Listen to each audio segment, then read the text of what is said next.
A esta hora y con este tema tan interesante, vámonos de lleno a nuestra mesa de análisis. Por ello le doy la bienvenida nuevamente a Arturo Huerta González, profesor de posgrado de la Facultad de Economía de la Universidad Nacional Autónoma de México. Gracias, Arturo, por estar con nosotros. Gracias por la invitación, Alberto. Buenas tardes. Buenas tardes. Y también le damos la bienvenida a Irving Rojas, profesor de Economía del CIDE. Irving, ¿cómo estás? Buena tarde. Hola, muy buenas tardes, Arturo, Alberto, un placer estar con ustedes. Vaya tema el que estamos abordando aquí en Mega Noticias. Es una alerta para toda la gente. Mucha gente en estos momentos tan difíciles, hablando del aspecto económico, pues estas empresas les cae como anillo al dedo el que puedan hacer presas de gente que puede perderlo todo, Arturo. Pero esto se debe en parte porque ¿cuánta gente de la económicamente activa tiene acceso a la banca comercial, al sistema financiero? La cuestión es de que un porcentaje bajo de la población tiene acceso al sistema financiero, pero la cuestión es de que yo no sé cómo estas mafias se adentran de toda la información, porque yo fui sujeto el año pasado de estos fraudes. Yo no caí, ¿no?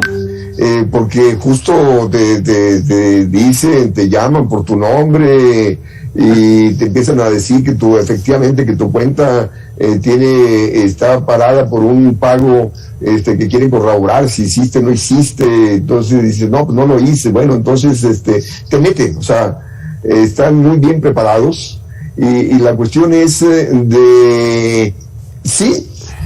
tienen toda la información de uno, o sea, de todos los cuentavientes, y de ahí que te llevan con una solvencia donde el contribuyente cae, y de ahí los fraudes crecientes. Sí. Y lo mismo está presente esta cuestión de que también te clonan las cuentas de Instagram, de tus cuentas telefónicas y demás, y es impresionante.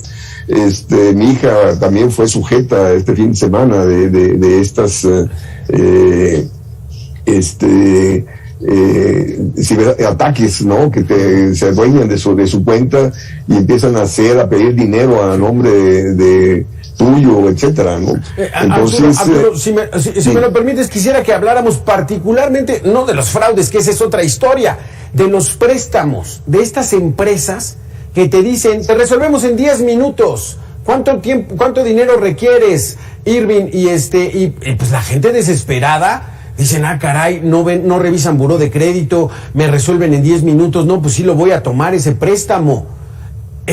¿Por qué está ocurriendo este tipo de cosas, Irving? Bueno, esto ocurre parcialmente por la carencia de servicios financieros y de ofertas para un sector de la población tradicionalmente excluido de lo que llamamos el sector bancario formal, ¿no? El sector bancario en México, en términos de crédito, es relativamente pequeño, ¿no? Por ejemplo, la participación del crédito que se otorga en México con respecto al PIB es de alrededor del 40%, cuando en el promedio de los países grandes de América Latina, los 6 más grandes, es casi del 60%. Eso quiere decir que hay poco crédito, o que el crédito está localizado en algunos grupos de personas y empresas, pues, que es lo que se denomina como los agentes susceptibles o sujetos de crédito. Sí. El resto de las personas tiene que recaer usar otro tipo de servicios o recaer en sus redes, ¿no? El préstamo informal, préstamo con familiares, préstamo con amigos, o este otro tipo de empresas y de instituciones de crédito que no están tan reguladas como el sector bancario tradicional. Y eso hace que sean presas más fáciles de otro tipo de problemas, porque no necesariamente es que estén siendo defraudadas, sino que se enfrentan a condiciones de crédito y las condiciones de los contratos muy desfavorables, pero no les queda de otra, ¿no? O sea, mucho por ejemplo, de los trabajadores informales, que no están ligados a un patrón, que no tienen manera de comprobar sus ingresos, tienen que recurrir a este tipo de instituciones que les garantizan que sus créditos van a ser aprobados de manera rápida, sin verificar a veces el buró de crédito o el historial crediticio, y que a cambio de estas facilidades o de esta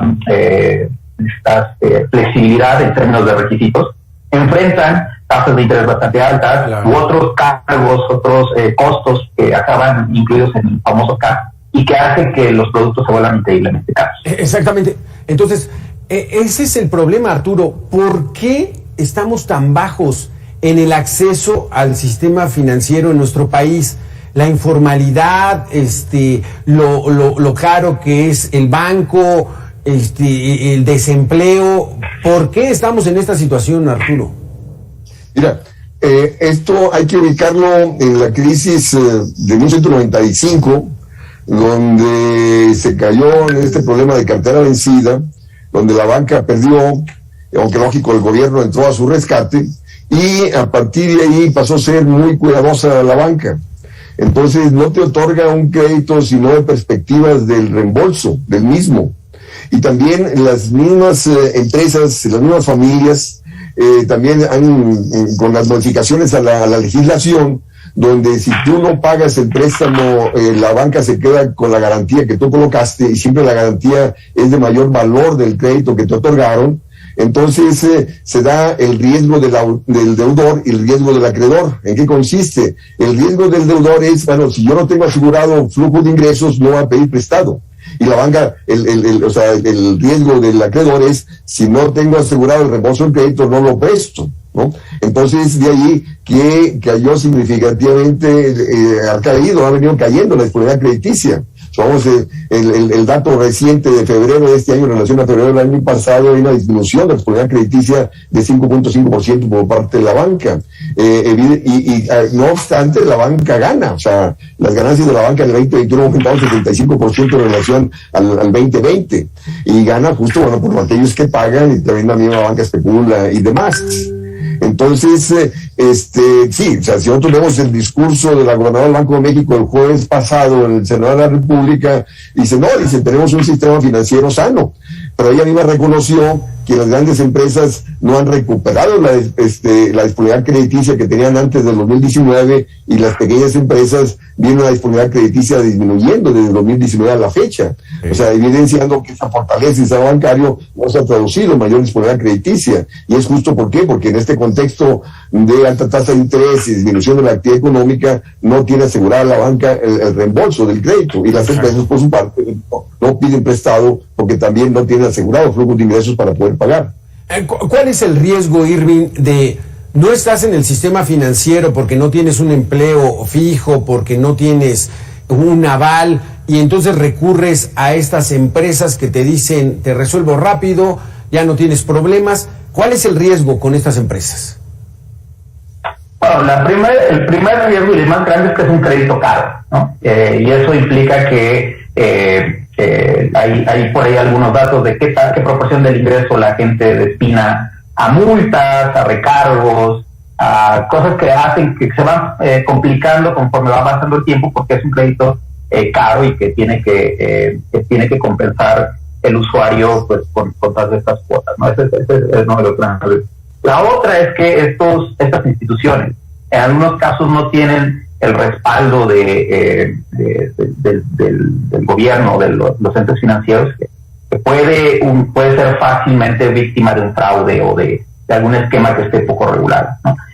Yo creo que esas son principalmente las dos razones, los dos principales problemas a los que enfrenta el usuario. Y eso tiene que ver, pues, yo creo que con dos grandes cosas, sobre todo que vienen del lado de la estructura de cómo está el sector bancario en México. Algo que mencionaba Arturo es muy cierto. El negocio de los bancos en México es muy jugoso, aún con todas las dificultades que se encuentran de los créditos que no se pagan y de la dificultad que a veces algunos tienen para hacer efectivas las garantías.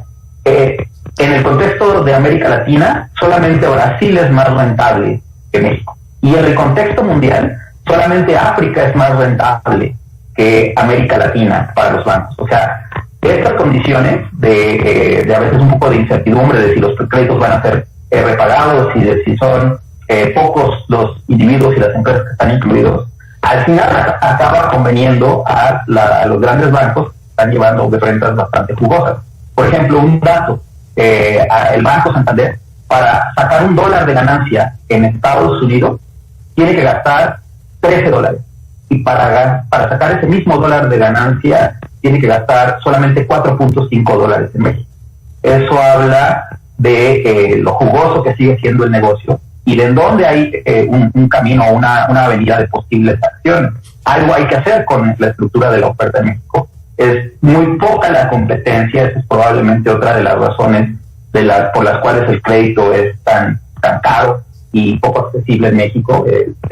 Aproximadamente el 80% de la cartera de crédito está concentrada en 4 grandes bancos, lo cual pues inhibe la competencia. Como hay poca competencia y pocos incentivos a hacer mejores productos, a bajar los precios, las tasas de interés, y los que acaban siendo cautivos son los consumidores, o que tienen que ir a esos bancos caros, o que tienen que recurrir a estas otras instituciones o crédito informal del que hablábamos antes. Sí, exactamente, porque como Arturo, como dice Irving, y tiene razón, incluso hay gente que sí tiene su empleo fijo, sí tiene sus prestaciones, sí tiene cómo demostrar ser gente que esté con los requisitos necesarios para la banca comercial, pero no le entran, porque es muy caro. Es muy caro, 45% el rédito en las tarjetas de crédito, los pagos anuales, en fin, mejor no le entran.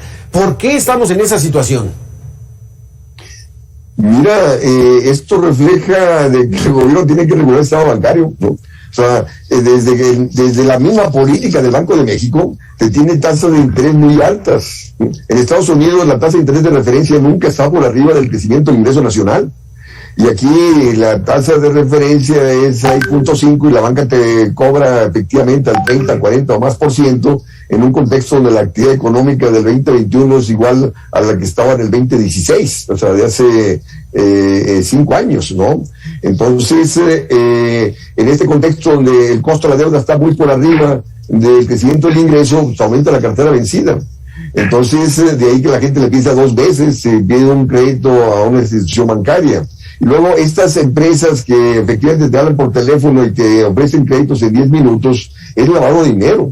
No hay que caer en eso, porque te piden garantías, te piden alta tasa de interés, y luego yo he sabido de extorsiones, porque son mafias, ¿no? O sea, ese es el crimen organizado, que tiene mucho dinero, entonces utiliza mil y una forma para seguir lucrando más, y tomando en cuenta que la gente está necesitada de financiamiento, recurre a esto. Y repito, y la gente termina vendiendo todo, justo por las extorsiones que recibe por parte de estas empresas, si no pagas, vaya. ¿Qué pudiera hacer una persona que nos está escuchando, Irving, que tiene una deuda, que no tiene acceso al sistema financiero y que escucha el canto de las sirenas de estas empresas? ¿Cómo puede resolver su situación económica apremiante y que le está generando estrés y preocupación diaria?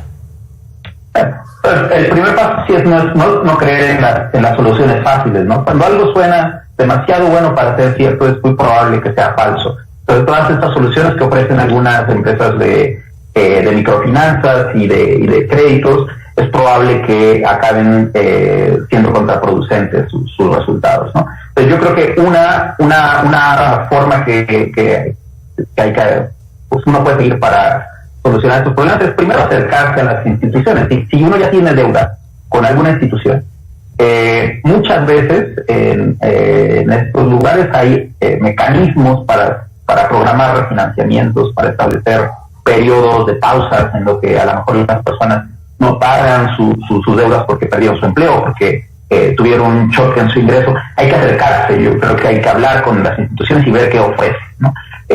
Otras cosas alternativas, hay maneras, por ejemplo, de ir construyendo, saneando su historial crediticio. Hay algunas empresas que sí son confiables, no estamos diciendo, yo no quiero decir que todas las empresas nuevas que ofrecen crédito sean necesariamente fraudes. Hay que tener mucho cuidado. Hay algunas que sí te ofrecen, por ejemplo, como lo que llaman como créditos garantizados, en los que te otorgan cierto crédito cuando tú haces un depósito o dejas como una garantía, y estas empresas de fintech que están volviéndose populares y que te ayudan a ir creando tu historial crediticio sin tener que cumplir tantos requisitos. Yo creo que es una manera de acercarse poco a poco a recrear tu relación con el sistema financiero, que es algo muy importante que cada vez se vuelve más imprescindible, cada vez es más evidente que recaemos en el sistema financiero y en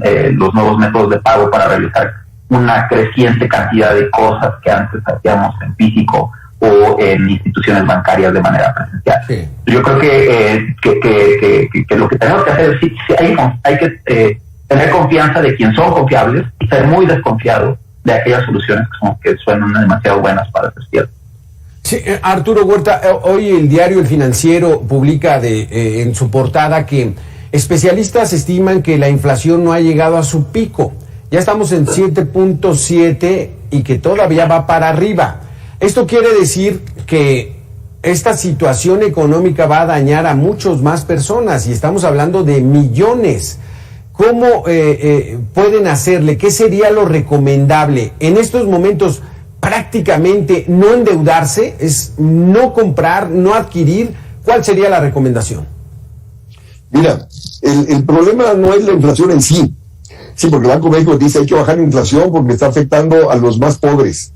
Los más pobres están pobres porque no tienen empleo bien remunerado, ¿no? Entonces, se ha bajado la inflación en las últimas décadas a costa del desempleo, que te aumenta la miseria. Ya está la mayor desigualdad del ingreso que el país tiene. Entonces, para encarar la inflación hay que incrementar la producción, porque son problemas de oferta que el mismo Banco de México reconoce: escasez de productos, falta de autoabasto. Entonces esto requiere desarrollar el sector agrícola, requiere desarrollar la producción interna de gas, de gasolina, de fertilizantes, que antes éramos autosuficientes en eso. Y con las políticas de austeridad se dejó de lado todo ello. Entonces, el gobierno tiene que modificar su política económica, ¿no? O sea, el Banco de México no puede seguir aumentando la tasa de interés, porque aumentar la tasa de interés para bajar la inflación es a costa de aumentar el desempleo, a costa de aumentar la pobreza. Y al aumentar la inversión, más se va a contraer la inversión, y por lo tanto va a seguir la escasez de productos y van a seguir las presiones inflacionarias. Vamos a un contexto recesivo inflacionario. Y ese aumento de la tasa de interés te va a aumentar la cartera vencida. Repito, porque aquellos que están endeudados, vamos a un contexto de contracción económica, menores ingresos para las empresas e individuos, aumento del costo de la deuda y incapacidad de pago. Yo, en relación a la pregunta que le decías a Irving anteriormente, de cómo se encara el problema de pago de la deuda, hay que irse a la historia. Allá en la época de la Babilonia antigua, las deudas se cancelaban cada 30 años, justo para asegurar la estabilidad de las sociedades. Y fue cuando los romanos llegaron a la conquista del mundo que eliminaron esa eliminación de la deuda. Entonces, mientras el sector financiero siga el hegemónico, vamos a estar en crisis tras crisis, en crisis de deuda ante la incapacidad de pago, en ese contexto donde todos los bancos centrales están aumentando la tasa de interés, te aumenta el costo de la deuda, disminuye la actividad económica, disminuye el ingreso de los deudores y no vas a poder pagar. Que vamos a otra crisis de deuda en este país, no tengo la menor duda, tal como aconteció en el 95. Sí, exactamente. Irving, ¿cuál es el panorama que vislumbras en estos momentos donde el dinero vale menos, la gente pues tenía el propósito de adquirir a lo mejor un carro nuevo, un departamento, y que las condiciones pues se ven desfavorables y no se ve para cuándo pueda solucionarse?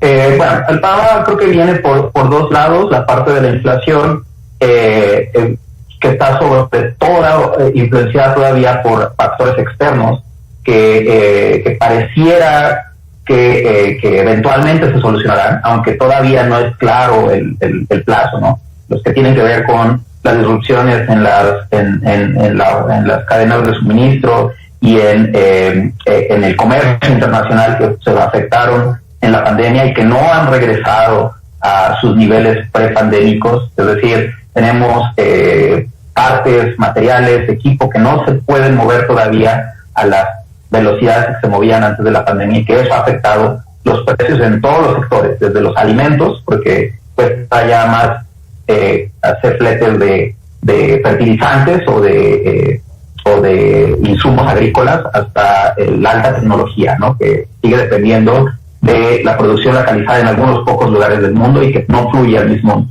nivel, a la misma velocidad que antes de la pandemia. Eso no tenemos certidumbre, nadie sabe exactamente cuándo va a regresar a los niveles normales, y mientras no se resuelva vamos a tener todavía estos episodios inflacionarios que claramente afectan a las personas que tienen menos, ¿no? La otra parte, la parte del crédito, yo aquí sí veo los riesgos de las alzas en las tasas de interés, sobre todo porque si tomamos en cuenta el último periodo de alzas, ¿no? El último periodo de alzas de tasas de interés, la crisis financiera, son periodos muy diferentes, ¿no? Entonces yo creo que el riesgo que estamos corriendo al usar instrumentos motivados por la tasa de interés, básicamente, motivados y de lo que aprendimos en otros contextos que eran muy distintos a los que estamos viviendo, pues nos puede llevar a ponernos la soga al cuello, ¿no? Más altas en la tasa de interés, la gente va a demandar menos dinero, menos crédito, menos inversión, menos proyectos, que crean un círculo vicioso que al final puede exacerbar va a exacerbar los efectos negativos. Que va en ese sentido, ¿no? Que va en ese sentido, ¿no? Irving y Arturo, ya está planeando el Banco de México subir más la tasa de interés, ya estamos en 6.5. Eso lo que hace es desincentivar las inversiones para la producción. Si lo sigues incrementando, pues entonces sigue reduciendo. ¿Eso es lo que está ocurriendo? Sí, y de ahí que vamos a un contexto recesivo inflacionario, porque el aumento de la tasa de interés disminuye la inversión, disminuye la producción, sigue la escasez de productos. O sea, con el aumento de la tasa de interés no vas a resolver el problema de las cadenas de suministro, no vas a resolver la escasez de alimentos que están presionando sobre la inflación, sino lo contrario, vas a agudizar esos problemas de oferta y vas a seguir las presiones inflacionarias. Y, repito, el Banco de México que aumenta la tasa de interés para aumentar el desempleo, así bajar salarios, bajar demanda, ¿a costa de qué? Aumentar más el número de pobres. Entonces, el aumento de la tasa de interés disminuye demanda, pero también disminuye la oferta. Entonces, se está disminuyendo más la demanda para poder bajar la inflación. ¿A costa de qué? Repito, de llevar a mayores pobres, que eso te va a originar problemas políticos y sociales. Mientras la tasa de interés esté por arriba del crecimiento del ingreso nacional, no hay perspectiva alguna de pagar deuda, no hay perspectiva alguna de crecimiento alguno. Sí. Se implica transferencia de recursos en favor de la banca y termina a recrudecer la desigualdad de ingreso y la riqueza existente en el país. Híjole, qué barbaridad, Irving. Pues entonces el panorama está sombrío, está peligroso en estos momentos de lo que pueda venir en el resto de este 2022. Brevemente, ¿ves algo que nos pueda permitir ser optimistas, Irving? Rápidamente. Es peligroso.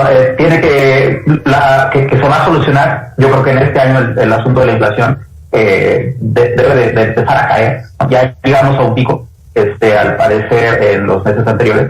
Sigue siendo demasiado alto. Y la gran esperanza que tenemos es que regrese probablemente a su tendencia a largo plazo a mediados del año que viene, y eso liberará entonces las presiones que tiene el Banco Central para seguir subiendo tasas de interés. Y eso no depende de nosotros.